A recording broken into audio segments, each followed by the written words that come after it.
بسم الله الرحمن الرحيم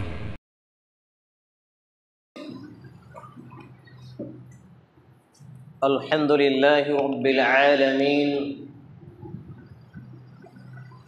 والصلاة والسلام على رسوله الكريم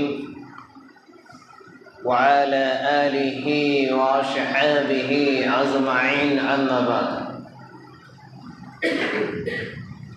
قال الله تعالى في كلامه المجيد والفرقانه الحميد أعوذ بالله السميع العليم من الشيطان الرجيم بسم الله الرحمن الرحيم اقرأ باسم ربك الذي خلق خلق الإنسان من علق اقرأ وربك الأكرم الذي علم بالقلم علم الإنسان ما لم يعلم وقال الله تعالى رب زدني علما رب زدني علما رب زدني علما عن أنس بن مالك رضي الله تعالى عنه قال قال رسول الله صلى الله تعالى عليه وسلم طلب العلم فريضة على كل مسلم رواه ابن ماجه بسند صحيح رب اشرح لي صدري ويسر لي أمري واحلل عقدة من لساني يفقهوا قولي ربي أبشر ولا تعشر وتمم بالخير رب زدني علما رب زدني علما رب زدني علما যাবতীয় প্রশংসা গুণগান গুণকীর্তন হামদ শানা একমাত্র আল্লাহ রাব্বুল আলামিনের নিমিত্ত, যিনি এক ও একক ওয়াহদাহু লা শারীক, খালিক এবং মালিক, বিশ্ব বিধাতা, বিশ্ব পরিচালক, যিনি আমাদেরকে সুন্দর অবয়ব দ্বারা মানুষরূপে সৃষ্টি করেছেন, অক্টোবর বর্তমান সময় পর্যন্ত জীবিত বাকশক্তি, শ্রবণ শক্তি সহ অসংখ্য অগণিত নিয়ামতের মধ্যে ভরপুর করে রেখেছেন। যে আল্লাহ রাব্বুল আলামিনের প্রশংসার দ্বারা শেষ করা অসম্ভব, তাঁরই প্রশংসা করো তো আন্তরিকতার সাথে। ছোট্ট একটি ভাষা, পুরুষ হিসেবে উচ্চ স্বরে, নারী হিসেবে নিম্ন স্বরে একযোগে আমরা সুন্দরভাবে পাঠ করে আসুন আমরা বলি ফিরি আলহামদুলিল্লাহ। অতঃপর অসংখ্য দরুদ ও সালাম শান্তির ধারা বর্ষিত হোক আখিরি নবী নবী রহমাতুল লিল আলামিন মা আমিনারুল মরুদুল মুহাজ্জা মহাপুরুষ মুহাম্মদুর রাসূলুল্লাহ সাল্লাল্লাহু আলাইহি ওয়াসাল্লামের প্রতি আমরা বলি আল্লাহুম্মা সাল্লি আলাইহি আল্লাহুম্মা বারিক তাসলিম সাল্লাল্লাহু তাআলা আলাইহি ওয়াসাল্লাম। আনা তালিবুল ইলম, আমি একজন ইসলামের নগণ্য ছাত্র হিসাবে আজকের জুমার খুতবার মওজুদ, জুমার খুতবার আলোচনার বিষয় হলো সুশিক্ষা গ্রহণ না করার ভয়াবহতা। উল্লেখিত বিষয়ের প্রতি পবিত্র কোরআন এবং সেই সুন্নাহর আলোকে গুরুত্বপূর্ণ তথ্য ও তথ্যবহুল বিবরণের আপ্রাণ প্রচেষ্টা রাখছি ইনশাআল্লাহুল আজিজ। ওয়া মা তৌফিকি ইল্লা বিল্লাহ, আলাইহি তাওয়াক্কালতু ওয়া ইলাইহি উনীব। আলোচনা শুরু করার আগে আপনাদের সঙ্গে দুটি কথা। তার প্রথম কথা হলো, যারা হেলান দিয়ে হাঁটু গেড়ে ভর করে দেয়ালে বসে আছেন, এরা হাঁটু ছেড়ে দিন, হেলান ছেড়ে দিন। উনি হাঁটু গেড়ে বসে আছেন, হাঁটু ছেড়ে দেন, হেলান ছেড়ে দেন। স্ট্রং হয়ে কিবলামুখী হয়ে খতিবের পানে চেয়ে থেকে খুতবা শ্রবণ করুন। এটা হচ্ছে জুমার দিনের রুলস অফ ল, সিস্টেম, এটি সুন্নাহ। কথার পরিপ্রেক্ষিতে সুবহানাল্লাহ, আলহামদুলিল্লাহ, আল্লাহু আকবার, এই শব্দগুলো, এই লাফজগুলো, এই জিকির আজগারগুলো করতে থাকবেন। আর যখন নবী করিম মুহাম্মদ আহমদ এই নামগুলো আসবে, অবশ্যই অবশ্যই সাল্লাল্লাহু আলাইহি ওয়াসাল্লাম পড়বেন। দেখুন, আমি বলছি অথচ আপনারা বলছেন না। উনি হাঁটু গেড়ে বসে আছেন, বুঝতে পারছেন না মনে হচ্ছে বয়স্ক মানুষ। যদি অসুস্থ হন, মারিজ হন, তাহলে ওজর বা ছাড় রয়েছে, অন্যথায় হেলানো দিতে পাবেন না, হাঁটুও গাড়ি বসতে পাবেন না। এবারে চলে আসি আমি আমার মূল আলোচনার দিকে। সুশিক্ষা না গ্রহণ বা না অর্জনের ভয়াবহতা। শিক্ষা, যেটাকে বিভিন্ন ভাষায়, বিভিন্ন শব্দে, বিভিন্ন বর্ণে পরিচয় বহন করা হয়, যেটা আমরা বাংলায় বলে থাকি শিক্ষা, হিন্দিতে সেটা শিক্ষা, আর আল্লাহ রাব্বুল আলামিন শুরু করেছেন ইকরা দিয়ে, যেটার বিভিন্ন ভাষা আমরা মনীষীদের কাছ থেকে এভাবে পাই, এডুকেশন, এডুকাটম, এডুকেয়ার, এডুকেটেড ইত্যাদি।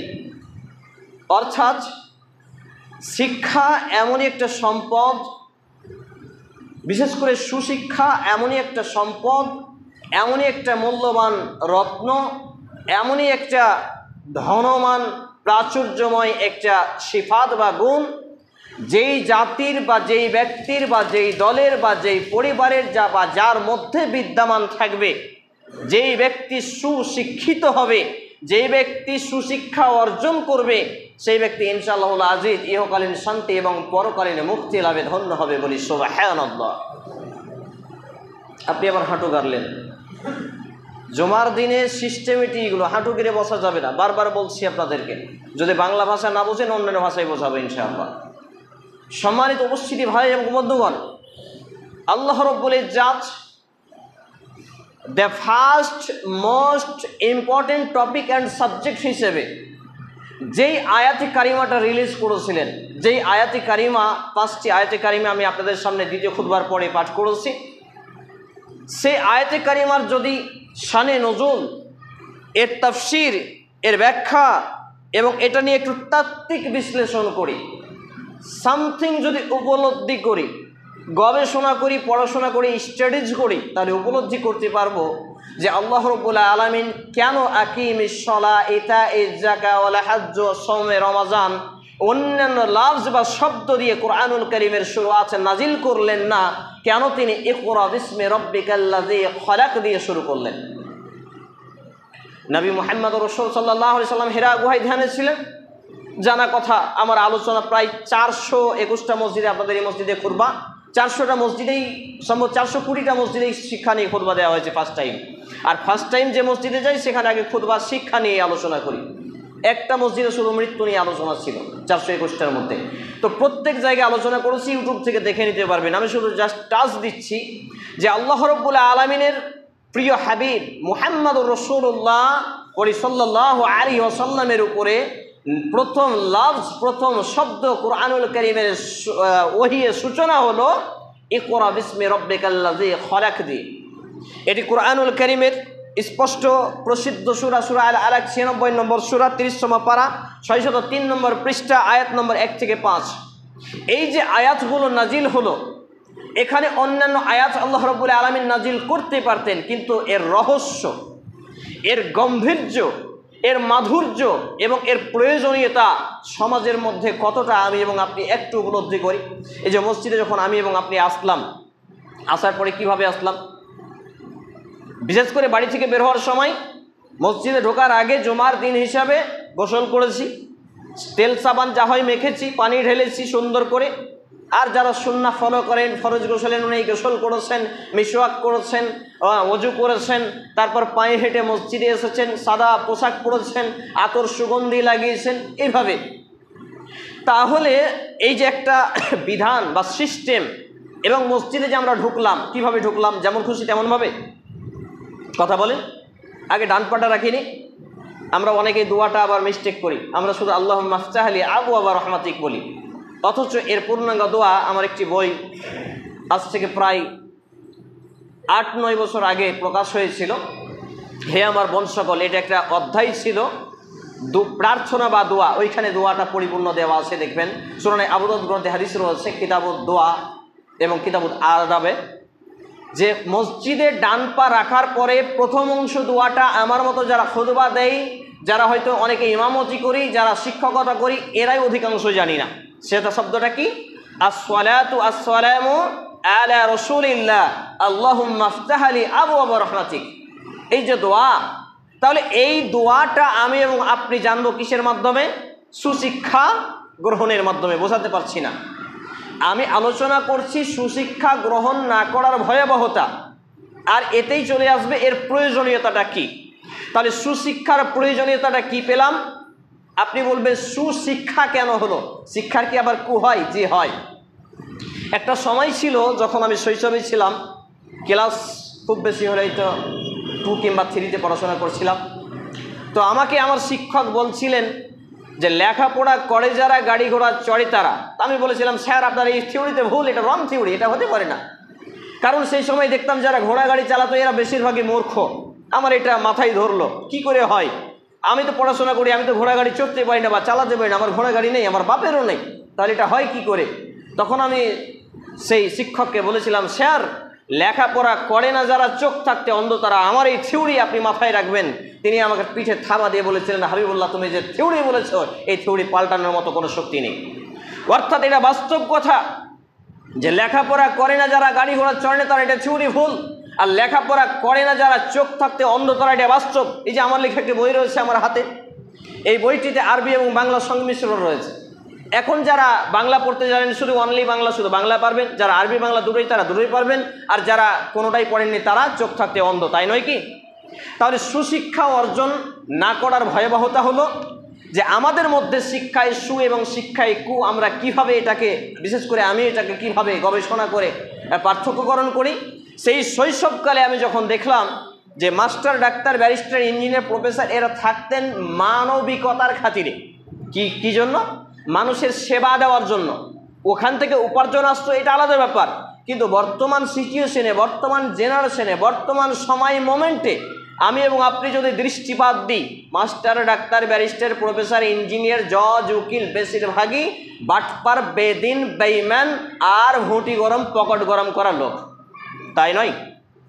একটা উকিল যদি কেস পেলেই হলো, আপনার জানে যে এই কেসটাকে সলভ করা যাবে, এন্ড করা যাবে, শেষ করা যাবে, কিন্তু ঘুরিয়ে পেঁচিয়ে আপনার কাছে টাকা খাওয়ার জন্য পাঁইতারা করতেই আছে। একটা ডাক্তার জানে যে এই ওষুধটা দিলে অসুখটা তাড়াতাড়ি ভালো হবে, এটা পারফেক্ট ওষুধ, এটা জেনুইন ওষুধ, এটা জেনেরিক নয়, অথচ সে জেনেরিক ওষুধ বিক্রি করে, যেই কোম্পানি তাকে বেশি মুনাফা দেয়, মাত্র 30 টাকা 40 টাকা কেনা, 140-45 টাকা এমআরপি, আর এই ওষুধটা সে বিক্রি করে। দেখেন বাটপারের দল নাই?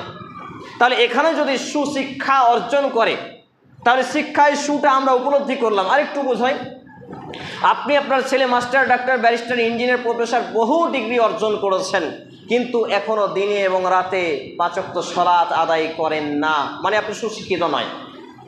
এবং আপনি দিনে এবং রাতে সাপ্তাহিক মাসিকভাবে এই দাড়িকে কাটছাট করেন, ছিলে ফেলেন, মার্বেল টাইলসের মতো চিকচিকে করে রাখেন আপনার গালকে, আপনার চেহারাকে, মেয়েদের মতো সাদৃশ্য করে রাখেন আপনার এই ফেসটাকে, যেটা আল্লাহর একটা বৃহত্তম পুরুষের সিফাত হিসেবে দিয়েছেন এই দাড়ি, এটাকে আপনি ডাস্টবিনে ময়লায় আবর্জনায় নিক্ষেপ করে আসেন, ইসলামের বিধান জানেন না।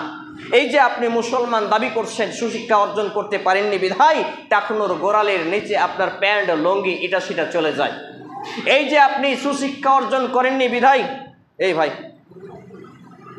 সুশিক্ষা অর্জন করেননি বিধায় আপনার মোবাইলে এখনও ন্যাংটা নারীন আছে, আপনি গান বাজনা শ্রবণ করেন, আপনি বিড়ি টানেন, আপনার পকেটে থাকার কথা ছিল একটা মিসওয়াক দাঁতন, একটা আতরের সুগন্ধি কোটা বা ঠিলি, কিন্তু তার পরিবর্তে রয়েছে একটা বিড়ি, দেশালাই, সিগারেট, খৈনি, গুল, আস্তাগফিরুল্লাহ আল-আযীম। তাহলে বোঝা যাচ্ছে শিক্ষায় সু এবং শিক্ষায় কুয়ের পার্থক্য। আর একটু দুনিয়াবিভাবে আপনাকে উদাহরণ দিই, তাহলে বুঝতে সুবিধা হবে। সেটা হলো যে একটা সময় ছিল দুধকে দুধই বলা হতো, খাঁটি দুধ বলা হতো না। দুধের মধ্যে যখন ভেজাল মেশানো হলো, পানি দেওয়া হলো, তখন খাঁটি আর ভেজাল পরিণত হলো। ঘি তো ঘি ছিল, ঘিয়ে ডালডা যতদিন মেশায়নি, খাঁটি ঘি লেখার প্রয়োজন পড়তো না। মধু তো মধুই ছিল, মধুতে যখন চিনির সারা মেশা শুরু হলো, তখন খাঁটি মধু লিখতে বাধ্য হলো। একই রকমভাবে শিক্ষা শিক্ষাই ছিল, কিন্তু শিক্ষার মধ্যে দুর্নীতি, ধাপ্পাবাজি, বেইমানি, বাটপারি, গুন্ডামি, লুচ্চামি, ঠকে খাওয়া, মেরে খাওয়া যত কিছু ঢুকে গেল, তখন শিক্ষায় সু এবং শিক্ষায় কু পার্থক্য হলো। সম্মানিত উপস্থিতি ভাই এবং বন্ধুগণ, এবারে চলে আসছি আমি আমার মূল আলোচনার দিকে। এই সুশিক্ষা অর্জন বা গ্রহণ না করার ভয়াবহতাটা হলো, আমি এবং আপনি যদি সুশিক্ষা অর্জন বা গ্রহণ না করি, তাহলে আমার এবং আপনার জীবন চালনা কেমন হবে? এটা হবে এরকম, আমি আমার জ্ঞান হওয়া থেকে প্রায় 1.5 যুগ 18 বছর আগে থেকে এই থিওরি দিয়ে থাকি। সেটা হলো কি? খাও দাও, মাস্তি করো, টাকা পয়সা কামাই করো, কারণ দুনিয়াটা হচ্ছে মস্ত বড়। তা আপনি যখন সুশিক্ষা অর্জন না করবেন, সুশিক্ষা গ্রহণ না করবেন, আপনার সকাল হবে কাজে চলে যাবেন, হালাল হারাম বিবেচনা থাকবে না, টাকা পয়সা কামাই করবেন, স্ত্রী ছেলে মেয়ে পর্দা কি বেপর্দা কি, নামাজি কি বেনামাজি কি, হায়া কি শরম কি, গায়রত কি, লজ্জা কি, পাপ কি পুণ্য কি, শিরক কি তাওহীদ কি, বিদআত কি সুন্নাহ কি, জায়েজ কি নাজায়েজ কি, হারাম কি হালাল কি, কোনো পার্থক্য ব্যবধান থাকবে না। যেমন খুশি তেমনভাবে আপনার প্রতিটা সেকেন্ড, মিনিট, সপ্তাহ, দিন, রাত, বছর, জীবন শেষ হয়ে যাবে। আর বেলা শেষে, দিন শেষে কবর পানে চলে যাবেন। আর মসজিদে থাকা ইমামগুলো জানাজা পড়িয়ে দেবে, দোয়া করে দেবে। আর আমি আপনি মনে করব আমার আপনার বাপ মা আত্মীয় স্বজন, আমি জান্নাতি, আমি মুসলমান হয়ে মৃত্যুবরণ করেছি। লা হাওলা ওয়ালা কুওয়াতা ইল্লা বিল্লাহ। তাহলে সুশিক্ষা গ্রহণ করা না করার ভয়াবহতা হলো, খাও দাও মাস্তি করো, টাকা পয়সা কামাই করো, কারণ দুনিয়াটা মস্ত বড়, যেমন খুশি তেমন। যেমন ধরেন আজকে আপনাদের মসজিদে যখন ঢুকলাম, মাত্র একটা লোকও ছিল না ফার্স্ট টাইম, শুধু একজন মসজিদের খাদেম সাহেব ছিলেন, মসজিদগুলো মোছামুছি করছিলেন দেখলাম। অথচ সহিহ আল বুখারী কিতাবুল আযান, সহিহ আল বুখারী কিতাবুল জুমা, সহিহ আল বুখারী কিতাবুস সালাহ, সুনানে আবু দাউদ কিতাবুল জুমা, কিতাবুস সালাহ, এছাড়াও বিভিন্ন হাদিস গ্রন্থে একটি হাদিস বর্ণিত হয়েছে। রাসূল মুহাম্মদুর রাসূলুল্লাহ সাল্লাল্লাহু আলাইহি ওয়াসাল্লাম বলেছেন যে যেই ব্যক্তি জুমআর দিনে জানাবাতের গোসলের মতো গোসল করলো, অর্থাৎ ফরজ গোসলের মতো গোসল করলো, নিজে পরিবার পরিজনকে করালো, এবার সুন্দর ড্রেস পোশাক করলো, ওযু করলো, মিসওয়াক করলো, পায়ে হেঁটে মসজিদে আসলো, সুগন্ধি লাগালো, মসজিদে এসে এটা মেম্বারে বসার সামনে নিয়ম হচ্ছে মেম্বারের ডান দিক চলে যাবে ভরতে ভরতে, আবার বাম দিক চলে যাবে, আবার দ্বিতীয় কাতার। কিন্তু আমরা এমন বুঝি না, আগে যেখানে ফ্যানের তলা আছে ওইখানে আমরা গিয়ে দাঁড়াই, ওইখানে গিয়ে সুন্নাত শুরু করি, ওইখানে জায়গা দখল করি। এইগুলো আমাদের সুশিক্ষা অর্জন না করার কারণ। এইভাবে যেই ব্যক্তি মসজিদে ফার্স্ট টাইম আসবে, প্রথম ব্যক্তি আসবে, মনোযোগ সহ খুতবা শুনলো, কাউকে এই বাচ্চাগুলো দুষ্টুমি করছে, খুতবা চলার পরে চুপ করো এই শব্দটাও বললো না, এই ব্যক্তিটা একটা কবুলযোগ্য উট কুরবানি করার সওয়াব অর্জন করলো, বলি সুবহানাল্লাহ। পাশাপাশি এই ব্যক্তিটা খুতবা শুনলো, মনোযোগ সহ জামাতে সালাতুল জুমআ 2 রাকাত ইমামের তত্ত্বাবধানে আদায় করলো, পায়ে হেঁটে আবার চলে গেল বাড়ি। নবী মুহাম্মদুর রাসূলুল্লাহ সাল্লাল্লাহু আলাইহি ওয়াসাল্লাম 1446 বছর আগেই জানিয়েছেন, সারা রাত তাহাজ্জুদ পড়ে যত নেকি হয়, সারা দিন দান সাদকা করে যত নেকি হয়, সারা দিন সিয়াম পালন করে যত নেকি হয়, এখন এই ব্যক্তিটা সব অর্জন করলো, বলি সুবহানাল্লাহ। দেখেন সুশিক্ষা না করার ভয়াবহতা।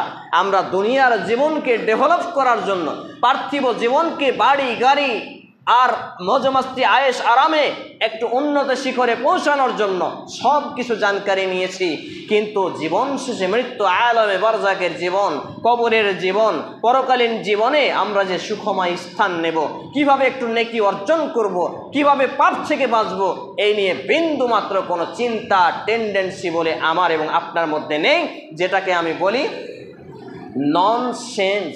যার নেই সেন্স তাকে বলে নন সেন্স, আর যার আছে কমন সেন্স সেই হয় বিবেকবান ব্যক্তি। সম্মানিত উপস্থিতি ভাই এবং বন্ধুগণ, তাহলে আল্লাহ রাব্বুল আলামিন 5টি আয়াতে কারিমা নাযিল করে জানিয়েলেন, ইকরা বিসমি রাব্বিকাল্লাযী খালাক, খালাকাল ইনসানা মিন আলাক, ইকরা ওয়া রাব্বুকাল আকরাম, আল্লাযী আল্লামা বিল কলম, আল্লামাল ইনসানা মা লাম ইয়ালাম। আল্লাহ রাব্বুল আলামিন এখানে 5টি আয়াতে কারিমা প্রথম দফায় নাজিল করলেন এবং জানিয়ে দিলেন যে হে মুহাম্মদ সাল্লাল্লাহু আলাইহি সাল্লাম, এটা যে শুধু আপনার উপরেই ওহী অবতরণ হচ্ছে এমন নয়, আপনার পরবর্তীতে কিয়ামত অবধারিত পর্যন্ত এটাই প্রথম আয়াতে কারিমা দিয়ে, এই 5টি আয়াতে কারিমা দিয়ে এটা নাজিল করে বোঝানো হলো। এই যে বাচ্চাগুলো এসেছে, বাচ্চাদের সালাত ফরজ হয় কত বছর বয়সে? মুরু আওলাদুকুম বিসসালাহ, যখন তাদের বয়স 7 হয় সালাতের তাগিদ করো, যখন 10 যায় একটু প্রহার করে হালকা মেরে মসজিদে পাঠাও।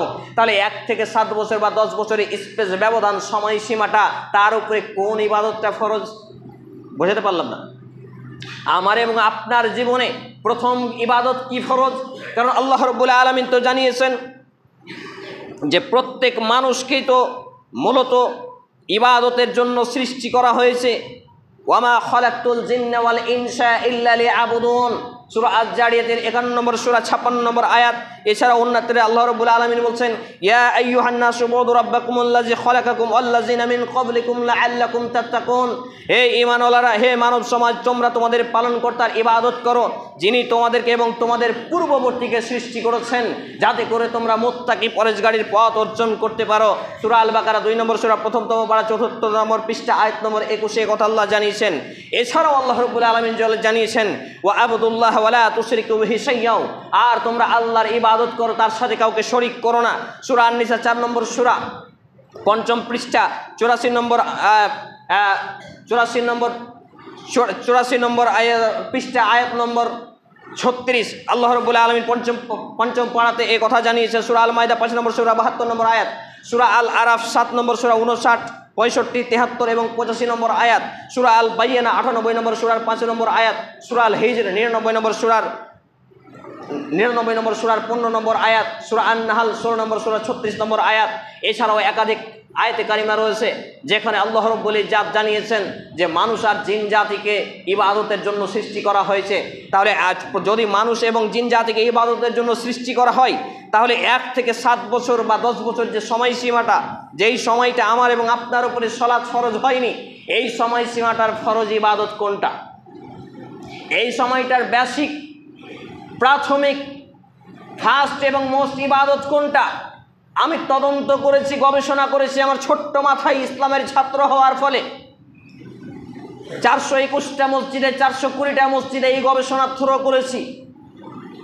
এখন পর্যন্ত কোনো আলেম বলেননি যেটা আপনি ভুল বললেন বা ভুল করেছেন বা ভুল কথা বললেন। প্রত্যেক মুসলমান জীবনের উপরে, শুনে রাখুন খুব মন দিয়ে, প্রত্যেক মুসলমান জীবনে দ্য ফার্স্ট মোস্ট ইম্পর্টেন্ট ইবাদা হিসেবে যেটা ফরজ হয় সেটা হচ্ছে এডুকেশন, এডুকাটম, এডুকেয়ার ইত্যাদি। শিক্ষা, শিক্ষা, ইকরা, এই যাই বলেন না কেন, অর্থাৎ আমার এবং আপনার উপরে প্রথম ফরজ ইবাদত হলো শিক্ষা অর্জন করা, কোরআন এবং হাদিসের বেসিক ইলম অর্জন করা। যদি কোরআন এবং হাদিসের বেসিক ইলম অর্জন না করি, তাহলে আমি এবং আপনি ইসলাম কি এটা জানতে পারবো না, বুঝতে পারবো না। আর যখন যেটা জানতে পারবো না, বুঝতে পারবো না, তখন সেটা মানতেও পারবো না। তাই তো আজকে আমাদের সমাজে এমন অন্যায় অপকর্মগুলো দেখা যায়। মসজিদের কমিটি ক্যাশিয়ার সভাপতি হয়েছে, নামাজ আদায় করে না। মসজিদ কমিটি, মসজিদের সেক্রেটারি, সভাপতি, ক্যাশিয়ার হয়েছে, মসজিদে ফজরে উপস্থিত হয় না। মসজিদের বিভিন্ন দায়িত্বশীল ব্যক্তি আছেন, মসজিদে যদি ইমাম সাহেব না থাকেন, ইমামতির জায়গাটা ইমামতি করার যোগ্যতা, দক্ষতা নেই। ইমাম সাহেব যদি অসুস্থ হয়ে যান, তার জায়গায় খুতবা দেওয়ার মতো দক্ষতা, যোগ্যতা অর্জন থাকে না। এইগুলো সুশিক্ষা গ্রহণ বা অর্জন না করার ভয়াবহতা। অথচ একজন ব্যক্তি মুসলমান ততক্ষণ পর্যন্ত হতে পারে না যতক্ষণ পর্যন্ত every day and night, every 5 Times, দিনে এবং রাতে 5 ওয়াক্ত সালাত নামাজি নিজেকে না বানাতে পারে। তাহলে আমার এবং আপনার সমাজে যাদেরকে আমরা মসজিদ কমিটি বানিয়ে রাখছি, যারা আজকে গ্রাম্য সর্দার মডেল হয়েছি, যারা আজকে মাদ্রাসা কমিটি পরিচালনা করছি, যারা আজকে ঈদগাহ কমিটি, কবরস্থান কমিটি হয়েছি, কজন ব্যক্তি ইসলামের বেসিক ইলম অর্জন করতে পেরেছি? কজন ব্যক্তি ইসলামের বেসিক ইলম জানকারী আছে? ইসলামের জ্ঞান যে ব্যক্তির নেই, সে ব্যক্তি কি করে এই ইসলামের এই বৃহত্তম জায়গাগুলোর দায়িত্ব নিতে পারে? আমি তো বলি, যেই ব্যক্তি মুজাল্লাতুল মুহসিল ইরওয়ালুল গলিল গ্রন্থে এর উদ্ধৃত রয়েছে, যে ব্যক্তিকে দাড়ি কাটছাট করে ওই ব্যক্তিকে মুয়াজ্জিন নিযুক্ত করতে নিষেধ করা হয়েছে। কেউ নিলে দিল নিয়ে না, আমার কাছে হাদিস আছে। যেই ব্যক্তি দাড়ি কাটছাট করে, দাড়ি ছিলে ফেলে, সেই ব্যক্তিকে ইমাম নির্বাচন করতে নিষেধ করা হয়েছে। আর শুধু তাই নয়, যে ব্যক্তি দাড়ি কাটছাট করে, প্রকাশ্য গান বাজায়, বিড়ি সিগারেট খায়, আরও কিছু যেটাকে ফাসিকি বলে, প্রকাশ্য পাপাচারে লিপ্ত আছে, সুদ ঘুষ খায়, এমন ব্যক্তিদের নবী মুহাম্মদুর রাসূলুল্লাহ সাল্লাল্লাহু আলাইহি সাল্লাম থেকে শুরু করে সালাফগণ সালাম পর্যন্ত প্রদান করতে নিষেধ করেছেন। তবে তারা সালাম দিলে তাদের সালামের উত্তর দিতে হবে। সম্মানিত উপস্থিত ভাই এবং বন্ধুগণ, হক কথা তিতা, সত্য তিতা লাগে। আপনার জ্বরের মাত্রা যখন বেড়ে যায়, প্যারাসিটামল বলেন আর অন্যান্য অ্যান্টিবায়োটিক বলেন, তখন আর আপনার ছোট ডোজে, ছোট পাওয়ারে কাজ হয় না, তখন 650 মারতে হয়। তাহলে সমাজে যখন এত আগাছা পরিণত হয়েছে, তখন কথা একটু কড়া হবে, কঠিন হবে। আর সত্য হচ্ছে তিক্ত, তিতা, একটু তিতা লাগবেই, কিছু করার নেই। সম্মানিত উপস্থিতি ভাই এবং বন্ধুগণ, আজকে আমার এবং আপনার সমাজে সুশিক্ষা না থাকার ফলে মসজিদ নিয়ে রাজনীতি দুর্নীতি চলে, মাদ্রাসা নিয়ে রাজনীতি দুর্নীতি ব্যবসা চলে। আজকে আমার এবং আপনার সমাজে সুশিক্ষা না থাকার ফলে বেনামাজিকে মানুষ পাপী মনে করে না, অথচ বেনামাজির কোনো জানাজা নেই, কোনো এলান নেই, কোনো গোসল নেই, কোনো মুসলমানদের কবরস্থানে জায়গা নেই। একই রকমভাবে বেনামাজির হাতে জবাই করা প্রাণী পর্যন্ত অনেক উলামায়ে কেরাম খেতে নিষেধ করেছেন। শুধু তাই নয়, সম্মানিত উপস্থিতি ভাই এবং বন্ধুগণ, এই যে দাড়ি রাখা একটা ফরজ বিধান, একটা ওয়াজিব বিধান, এই দাড়ির মতো বিষয়কে সেলুনে গিয়ে বাড়িতে বসে বসে দিবারাত্রি জবাই করে কুরবানি করে পাপ মনে করে না। মোবাইলে গান বাজনা, এই গান বাজনা, বেহায়াপনা, নির্লজ্জতা, ফেসবুক ইউটিউবে আজকে রিলস ফিলস নামে কত কিছু ভাইরাস চলছে, ভাইরাল হওয়ার নামে। এতগুলোকে পাপকে পাপ মনে না করার মৌলিক, মুখ্য এবং সূক্ষ্ম কারণ হলো সুশিক্ষা অর্জন বা গ্রহণ না করা। সম্মানিত উপস্থিতি ভাই এবং বন্ধুগণ, যেই সব লোকেরা সুশিক্ষা অর্জন করেছে বা গ্রহণ করেছে তাদেরকে আমাদের সমাজ মূল্যায়ন না করা, তাদেরকে মেনে না নেওয়া, তাদেরকে উপযুক্ত দায়িত্বে পদার্পণ না করা। আজকে এমন একটা মসজিদে ফজরের সালাত আদায় করলাম, ইমাম সাহেব ঘুমিয়ে আছে, নামাজের টাইম দেখলাম ফজরে লেখা আছে 4:40 জামাত। আমি বাড়িতে সুন্নাত আদায় করি বেশিরভাগ, গিয়ে দেখলাম যে 4:40 যেহেতু জামাত, এখন দেখি 45। আজানটা মাইকে দেবো নাকি মুখে দেবো, ভাবলাম হয়তো ইমাম নেই, দেখছি ইমাম মশাই ঘুমিয়ে আছেন। আজান দিলাম 45, 50 পেরিয়ে গেল, তিনি আবার নামাজ শুরু করলেন। ইয়া আইয়ুহাল্লাযিনা আমানু ইযা নুদিয়া লিস-সালাহ, ফজরের সালাতে এই তিলাওয়াত চলে। আমি গত জুমার আগে একটা জুমাতে চ্যালেঞ্জ করেছিলাম যে ইকবাল কিলালি রাহিমাহুল্লাহ 2007-এ একটা বই রচনা করেছেন, ফাজাইলে রহমাতুল্লিল আলামিন, রাসূল সাল্লাল্লাহু আলাইহি সাল্লামের জীবনের উপর একটা বই লিখিত আছে। তিনি তার 22, 23, 24 নম্বর পৃষ্ঠায় লিখেছেন যে নবী মুহাম্মদুর রাসূলুল্লাহ বলি সাল্লাল্লাহু আলাইহি সাল্লাম একদা ইমামতি করছেন, সাহাবা ইকরাম রাদিয়াল্লাহু তাআলা আনহুম আজমাইনগণ পেছনে মুসল্লি হিসাবে ছিলেন।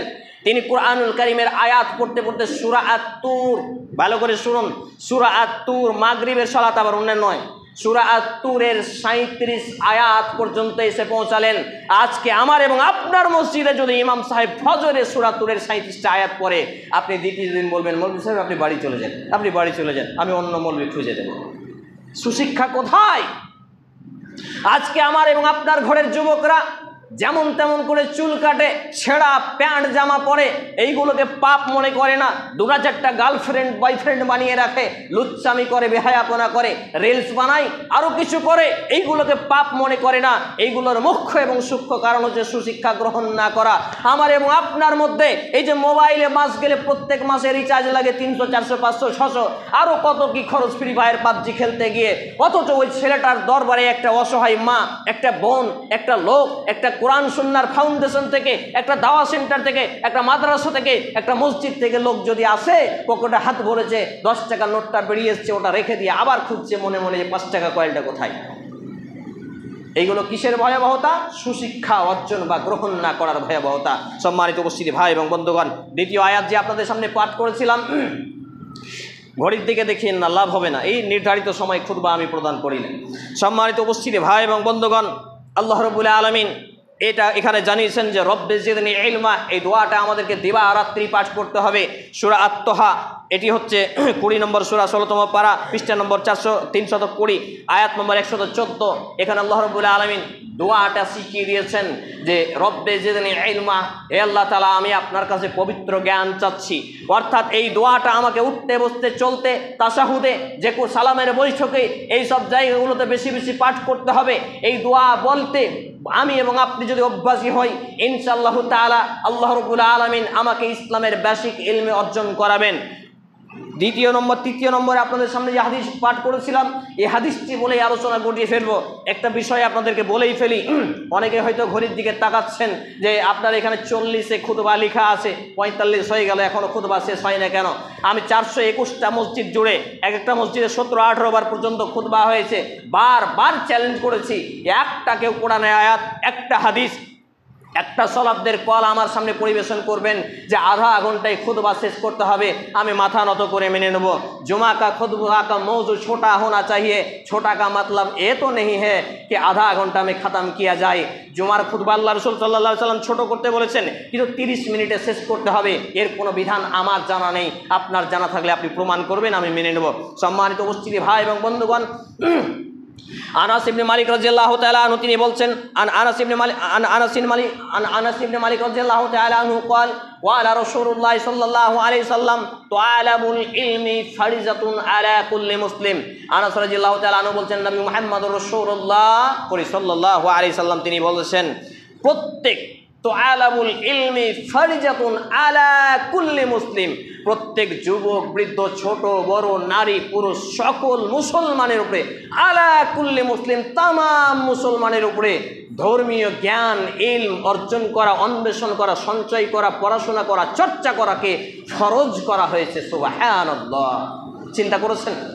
হাদিস বর্ণিত হচ্ছে সুনানে ইবনে মাজাহ গ্রন্থে হাদিস নাম্বার 224, মিশকাতুল মাসাবিহ গ্রন্থের হাদিস নাম্বার 218, সহিহুল জামে সাগীর গ্রন্থে হাদিস নাম্বার 3913 ক্রমিক নম্বরে।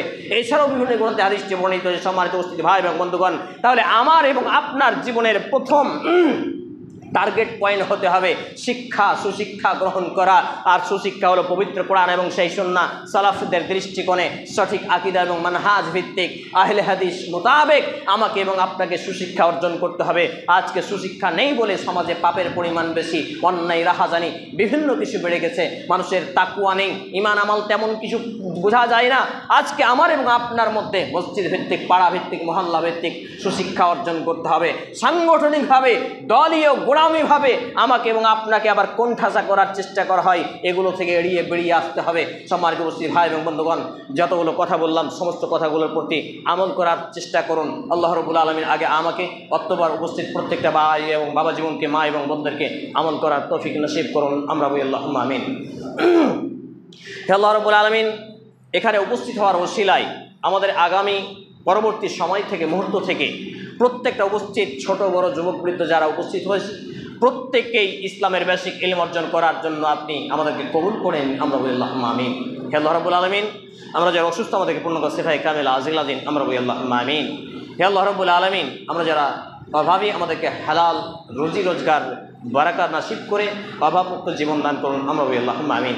হে আল্লাহ রাব্বুল আলামিন, আমাদের যারা মুসলমান হয়ে মৃত্যুবরণ করেছে প্রত্যেকের বাপ মা ভাই বোন আত্মীয় স্বজন যে বা যারাই মুসলিম হয়ে মৃত্যুবরণ করেছে, আল্লাহ বিশেষ করে আমার নানি আব্বা এবং মা, যিনি আব্বা ইমাম ছিলেন গত 3 আগস্টে মৃত্যুবরণ করলেন, আল্লাহ রাব্বুল আলামিন তাদের জীবনে জানা অজানা প্রকাশ্যে গোপনে সমস্ত পাপগুলোকে মাফ করে দিন। আমরা বলি আল্লাহুম্মা আমিন।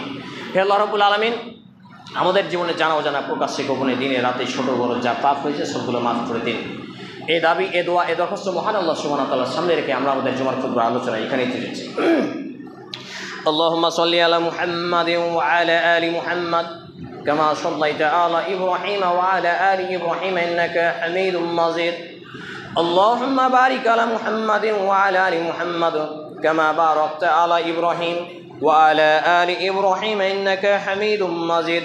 سبحان ربك رب العزة عما يصفون وسلام على المرسلين وآخر دعوانا الحمد لله رب العالمين. السلام عليكم ورحمة الله. অনলাইন বই ঘর দীর্ঘ 9 বছরেরও বেশি সময় ধরে সারা ভারতে হোম ডেলিভারি করছে ইসলামিক বই, খাঁটি মধু, কালো জিরা ও জাইতুন তেল, আতর, খেজুর ও বিভিন্ন হালাল সামগ্রী। Mobile number 800 100 7990।